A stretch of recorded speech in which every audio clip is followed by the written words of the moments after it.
Hey, what's up everybody? My name is Ty. I'm coming back at you with a little bit of uninvited guest commentary. Also coming back at you with the original Central Coast Disc Golf theme song, Rockin' to the Brock. I texted my best friend Ian and Corey and said, hey, can I use that song in the intro? And they said they were actually a little bit rude about it, but I get it in hindsight. You know, it's their brand. They're obviously very protective, but they texted back and said, yeah, man, that'd be awesome, no problem. So I just waved that off. You know, sometimes you got to give people a little bit of grace. We're starting on hole 1, which is typically the best hole to start on. Eagle McMahon is up first. And then he's shanked it left. Oh, no, it's coming back. He must have thrown a mid-range. I thought that was a high-speed driver. Here's Ricky Wysocki. He's touching his bum. I don't know. Oh, there it is again. That's weird. That's weird. Call him Freaky Wysocki. Puts a laser beam sidearm right down the middle. Great. This is Seppo Payu. He's fanning his hand with that H2. He must have got some tree sap on there or something. Just trying to clean it off. Air it out. Speaking of airing it out, he has put a move on this one. It's not in the fairway, so it's just like almost the best drive anyone's ever seen on that hole, but not quite. Let's see if Patrick Brown can improve on that. Probably not, but that is a great shot. And looks like we're going to have 4 very good drives. Ricky's up first. Ricky the bum toucher. I don't know, maybe he's just like, he's giving himself a good game. Gonna psych yourself out before you throw. We've all got our different methods. Didn't work too well because he caught a late tree. Eagles pinched off. He's going to throw an Anheuser flex sidearm perfectly. Well, not perfectly. It was a little long, but it's probably better than I could do even with like 3 or 4 tries. Patrick's going to throw the exact same shot that Eagle just threw. It was exactly the same for the first 38 feet. Seppo's still trying to dry off the tree sap on his hand. And this looks to be perfect. I believe that is going to be parked. All 3 of them kind of the same pinched off sidearm look. But Seppo definitely is the winner. Great upshot by Patrick. And Ricky's sticking his bum out a lot. I know I'm talking about Ricky's bum a lot. That was amazing. It's all part of his game. You know, if you got to psych yourself out with some little self-bum slaps and then jut it out like that to can birdie putts from 35 feet away, then good on you, you know. Eagle's going to drain this one into the front of the cage. He's mad. He says, why? Only you can answer that one for yourself, Eagle. We actually weren't part of it. You're the one who threw the putt. Patrick. No, notice this little... Yeah, he's got a little stagger. He always tries to juke the basket out with his putting backswing. Oh, Eagle's mad. Yeah, look at him. He's throwing his glasses around. He's so mad. All right, so a lot of you already know the Hall of Fame Classic doesn't follow the traditional stroke format. We actually keep track of strikes. And what I mean by that is every time you hit a tree, it counts as a strike on your scorecard, and that's the only thing that they keep track of for this tournament. It's kind of a fun way to end the year. It's a little more laid back. So Ricky on that first hole was the only one to hit a tree, so he goes into hole 2 with a 1-strike disadvantage. Oh, and actually pulled it. Yep, there's another strike right there. So he is already 2 strikes behind everybody else. Here goes Seppo. Good form. This looks great. If it's going to hyzer. Oh, it's a little long. Yep, he gets a tree right at the end. Here goes Eagle. I wonder if that thing sticking out of his head has distracted him. Yeah, he's yanked this one right. That's going to nestle down in that long grass. Oh my, wow. That was quite a bit more skip than I imagined. That must have been a very overstable fairway driver of some kind. And Patrick has Pulled that one into the trees. That'll be a strike for him. All right, here goes Ricky's approach. He is presumably throwing a harp, as he is known to do. That is quite good. These holes get a little bit boring when everybody throws a bad drive. Just kind of results in a lot of 100-foot approach shots. Seppo's fanning. Dakota Fanning here is about to make this birdie putt. Oh, no, I thought that was in. That disc hit the chains and then the back of the cage and then flipped Seppo off on his way out down to the ground. Eagle and Ricky are tapping in. Oh, Eagle tapped in a birdie, actually. That was a great shot by Eagle. But everybody else isn't too happy about their pars. Maybe Patrick is. He's got a little bit of a grin. He could just be listening to Brian Regan or something on his headphones. And Seppo's in for a disappointing par. All right, so on that one we had actually Ricky, Seppo, and Patrick all hit a tree, so they each go up a strike. And Ricky is leading us with 2 strikes to the rest of the card. Eagle is still holding strong. However, I think everyone is going to get at least a strike on this hole. This isn't actually a hole. They ran out of time when they were designing the course, and they just put a tee pad and a basket in the middle of a forest and told the players good luck. You'll see here in a second there isn't much of a designated fairway, so it's kind of one of those choose your own adventure sort of stories. Everybody does what feels right in their heart. And Eagle says it feels right to fly like an eagle, so he throws a towering Anheuser and almost kills those spectators. Ricky looks like he's lining up a more direct approach through the woods. Oh, a little dance there. A little something from, I think I saw that move in Footloose. It doesn't help him. He's in the middle of the woods, although that could be the middle of the fairway as well. We won't know till we get up there. Seppo says anything Eagle can do, I can do just about as well. And Patrick is looking at the Ricky line. And none of us, players, cameramen, or commentator, have any idea what happened to those shots because of all the trees. Patrick's just picked a hole in the trees and he's just praying and throwing.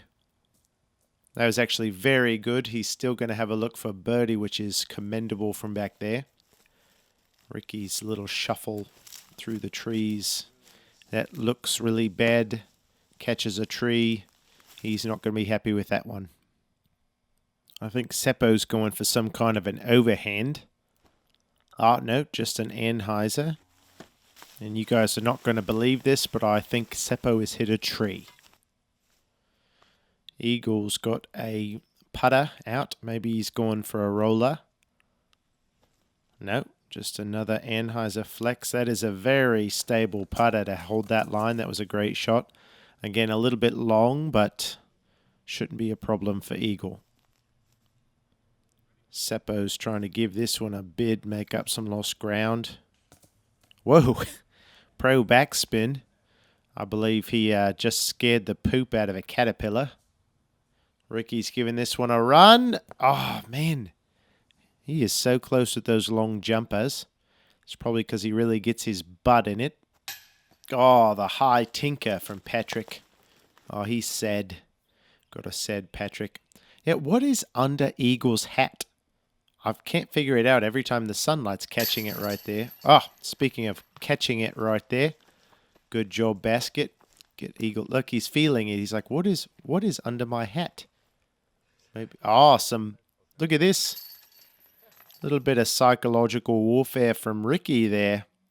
That's some dodgy play, mate. Yeah, Seppo says, I'm not going to hand you your putter, your tosser.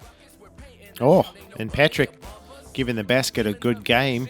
Hey, girl, how you doing? In spite of my predictions, Ricky gets 2 strikes and Seppo gets 1, but actually Patrick and Eagle managed to escape unscathed. We are looking for solid tree trunk hits. Not if they just touch some branches or some leaves, you know, that's not going to count as a strike. But anytime they touch the trunk of a tree or hit a branch really hard, it's a little bit subjective, but after you've done it for a lot of years like I have, you get to where you can call it a lot better. Oh, gross. Eagle's hating that one. If he had a wife, it would be the type of shot where you turn around, your wife's glaring at you like, babe, come on, what was that? Hole 4 is kind of shaped like a candy cane, but it doesn't go all the way around. It's like a candy cane that maybe you've started to nibble on the short end of it. That's basically the shape these guys are looking to throw. Seppo, so smooth. If this shot is not an ace, then I will walk away right now. Oh, okay. See you guys.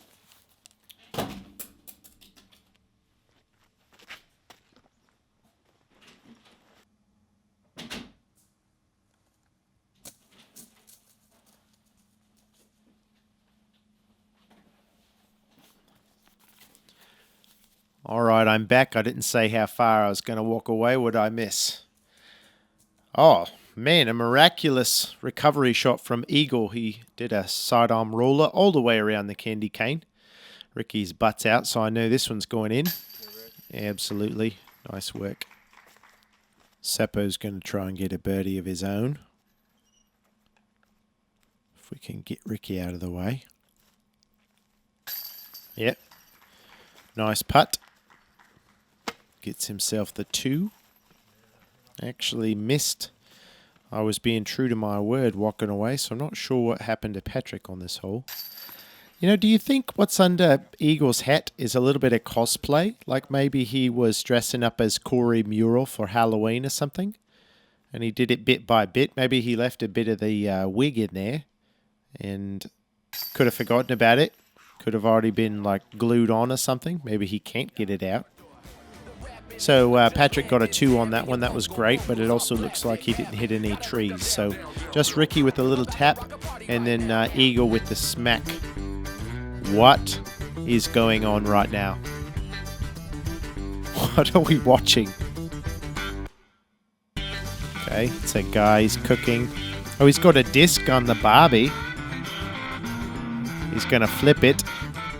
Oh, good flip, mate. No idea what this is about.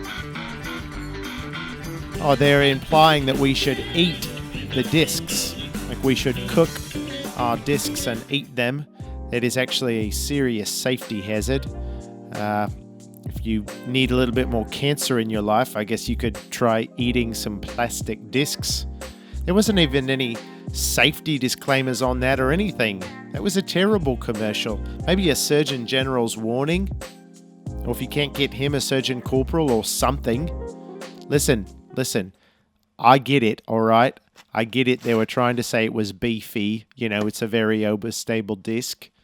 But some 14-year-old guy's going to watch that and be like, oh, I guess that means I saw it on TV. I guess it means we can eat discs now.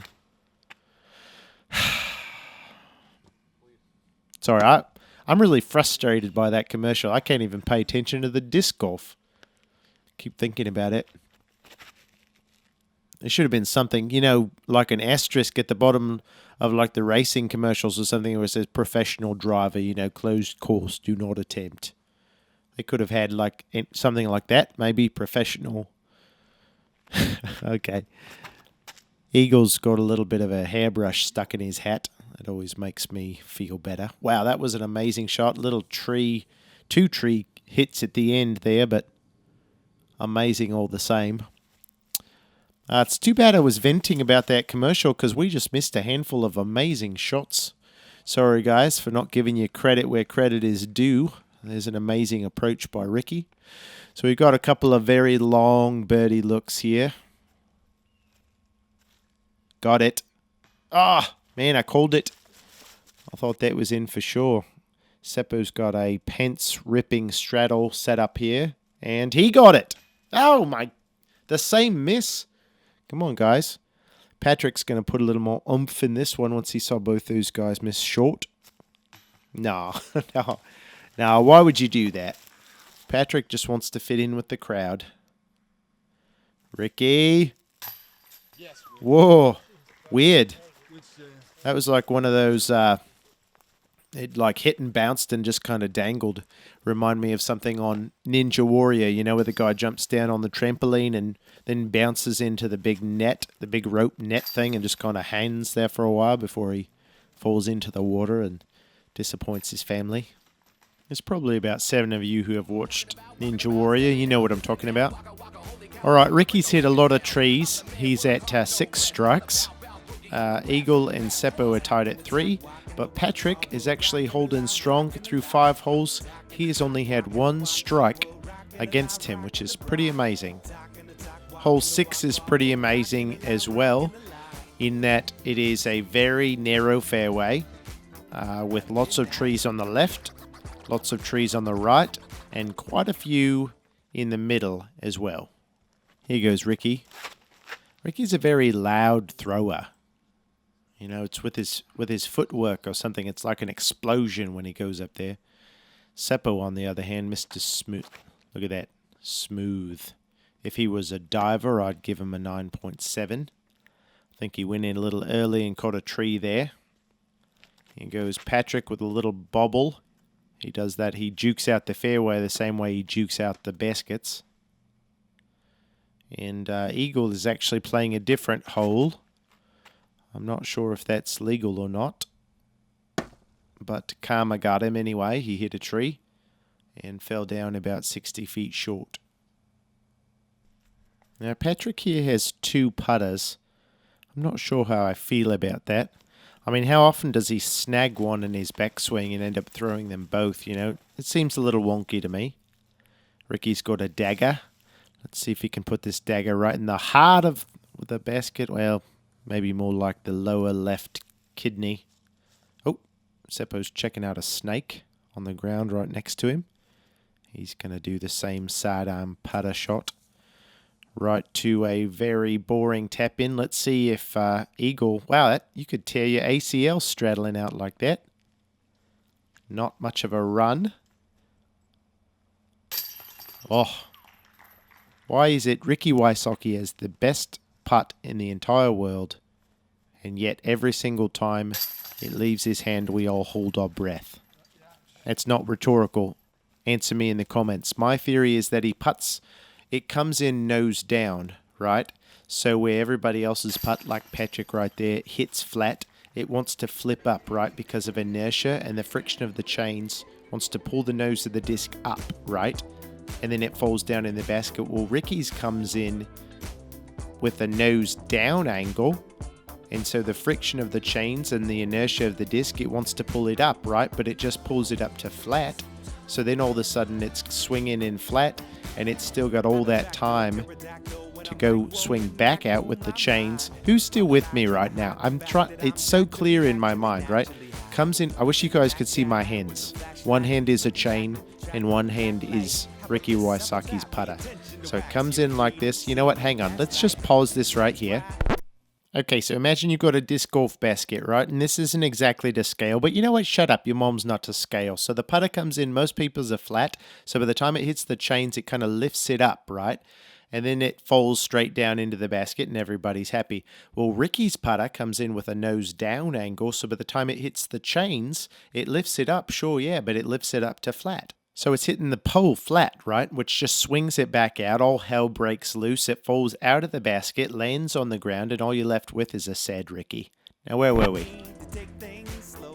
So hole 7 is a very long par 4. The thing that sets this hole apart is all the trees. There's quite a few down the left, right, and in the middle of the fairway. Ricky, that was amazing. Holy mackerel. He did not hit a single thing, but threw it about 782 feet, which should mean he's pin high. So we'll see if he's got to look for a tap-in eagle. Seppo is throwing it long, so he's found the trees on the right. And PB, as they call him, Old Parody Barn. I don't know why they call him that. Maybe he likes to shop there. He's hit some trees on the right as well. Eagle's lining something up here. Bam! It didn't look like he threw that very hard. See if it makes the corner. Oh, it makes the corner easily. It's actually pushing the backside of the turn. Oh, that's perfect. That is the garden spot right there. But I'm not sure if Eagle is into gardening or not. PB has hit another tree. He says beautiful. So apparently he was aiming for that tree. Seppo, he's got some nervous footwork. He's nervous about this one. And he should be. There's not much to work with. If that roller had missed that tree, it certainly would have hit the two trees right behind it and ended up pretty close to where he is now. So really no problem there. Eagle is going to try and show us a miracle shot. He's going to get that tree. Oh, he just shaved it on the inside. There was a squirrel hanging on the side of that tree that just saw his entire life flash before his eyes. The whole thing was nuts. Ricky's throwing a harp through an impenetrable wall of trees. And he penetrated all of them except the very last one. I imagine he'll give that a good uphill run there, though. PB is coming up the hill. Pretty good. Seppo's fanning. Oh, he's gotten into some more sap somewhere. Uh-oh, that one's going right. Oh, no. Oh, double tree. That's insult to injure tree right there. Or double jepper tree, if you'd rather. Ricky's up and just off the right side. Now Seppo. He's fanning. Yeah, he's definitely gotten into some sticky stuff here. Oh, step putt. See, that's what you get. I know it's controversial, but I don't like this step putt, and I think that proves it right there. Karma says if you step putt, it's cheating, and it's not going in the basket. You'll never step putt and make a putt outside the circle. You know what? Whatever. Don't look so smug. I'm a Christian, all right? I never believed in karma in the first place, so joke's on you guys. Oh, Seppo's swatting the air. PB's going to finish up here. Nice par save after quite a few trees. Hey, discgolfrealestate.com, that's my favorite. They'll build you a little house out here right on the edge of hole 7. You can stand out on your deck and say hi as people walk by. Okay, a lot of movement there. Eagle and Patrick are both at 4 strikes each. Seppo hit 4 trees, so he's at 8 strikes while Ricky is at 7. Not a huge spread actually between all 4 players, and we've got 2 holes left here. These last 2 holes are very, very tricky because of how tight they are and how many trees they each have. Number 8 is a par 4 at 645 feet. The first shot is a tight right turn. We're going to see a couple sidearms and maybe a turnover putter or 2. Wow. Was that a shank or is he just trying to throw a big spike? Yeah, okay. Eagle's just going with the big spike. Highs a sidearm. Looks like it worked out for him. Ricky's no slouch when it comes to the sidearm department. Oh, late tree there. Okay, this looks like a mid-range. I think Patrick is going to show us the turnover line. Oh, and he's holding it like a ninja. Yeah, nice. That's probably about as good as you're going to see with the righty backhand. It's a much more favourable sidearm shot, or if you're a lefty, you can throw the hyzer like a cheetah. And Seppo catches a tree. Oh, that actually pushes him down. He's in a pretty... What is he... What was that? He was slapping his disc with a dead mouse. Is that some sort of ancient ritual or something? We'll see if it worked. Oh, that looks pretty good. Yep, that's going to get all the way down to in the trees. But still very good from where his drive ended up. Ricky's trying to scoot some foliage out of the way. He liked that roller from Seppo. He's going to do one of his own. But better. Oh, little tree hit there, but I don't think he's too sad about that. I mean, obviously it hurts his score, but he still likes the idea of not having to go back into the trees. Here goes Patrick. Got it. Oh, man, and he instantly goes down to a knee to pray. That's nice. You know, you see some guys that really let their anger get the best of them, but other people have ways of managing it on the course, and I respect that. Eagle, it's his first tree hit in a while. He's really been the man to beat today in terms of tree hits. Patrick kicked deep into the woods. Ah, and another one. He's hit 2 just on this hole already. Seppo's in the shrubs. Oh, he forgot to let go of the putter. Let's try it again. Yeah, it's better. Just kind of flubbing it up there for a tap in. Let's see if we can get one of these for PB. Ah! Man! I got the same look on my face that he's got on his. He's had quite a few of those be really close. I'd like to see one drop for him. Okay, we got the butt out. We got the butt grabbing. All the signs are there. This one is going in. Bam! Never a doubt. You know, when you've watched disc golf as long as I have, you can tell by the warning sign. See, and just like a little congratulatory pat there right at the end.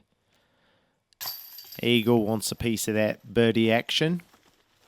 Nice putt. We're still watching Eagle. This is a very long shot. Patrick's sad about that one.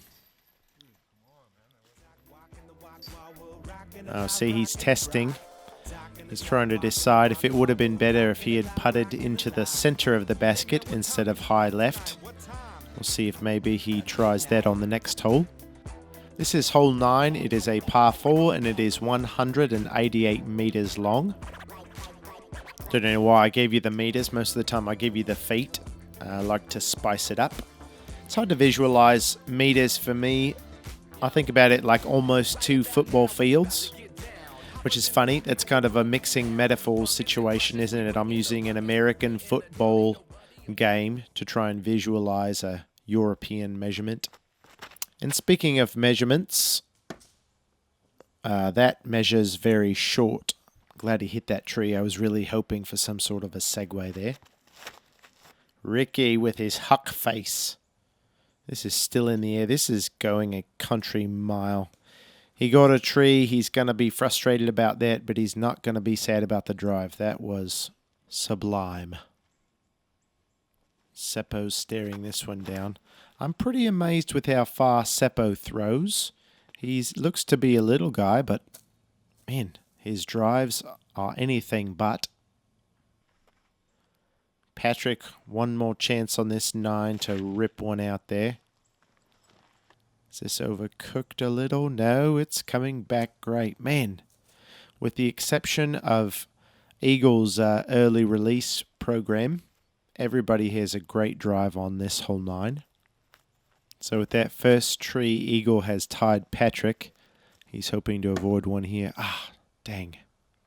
So Eagle has just passed Patrick in tree strikes, leaving Patrick as our leader on this front 9. If he can miss one here, which he does, it looks like Patrick Brown is going to come in through the front 9 with the least amount of tree strikes. Somebody get Seppo a towel or something. Maybe he should keep a bottle of 409 in his bag for his hands, or he should just stop rubbing them all over the trees. Speaking of rubbing them all over the trees, he, sorry, you know, you can try for too many segues. Ouch. Tree Fest 2018 continues here on hole 9. Eagle's going to try and put in a really long save. Now, he wanted that one too much. He's thrown it a bit long. Ricky, he's got all the signs. We're going to see a highlight putt. Nope. Oh, look at the clap. You know, actually, that's a pro move right there, that clap. You'll see some players, you know, like throw up a blade of grass or lick their finger and hold it up into the wind to try and read the conditions. Well, some of the top-level pros have actually developed a sense of sonar, so they clap really loudly like that, right? And then they gauge the echoes and reverberations coming back from the basket to try and get an exact reading on the distance. So Ricky, probably after he clapped, he was like, oh, it's 73 feet away. That's crazy. I had it measured at 72. Should have thrown it just a bit harder. So at the end of 9 holes, we've got Patrick Brown in the lead with 6 tree strikes. Eagle was holding strong, but slipped a little bit there on the last hole. He's at 7. Seppu's at 10, and Ricky Bunyan, I should say, is getting all the trees he can. He's at 11 tree strikes right now. So tune back in soon for the back 9 holes. We've got a pretty tight race right now, and it's going to be an exciting finish. Thank you guys for liking this video, subscribing to my channel, and commenting on your favorite parts. That always makes my day. Peace out.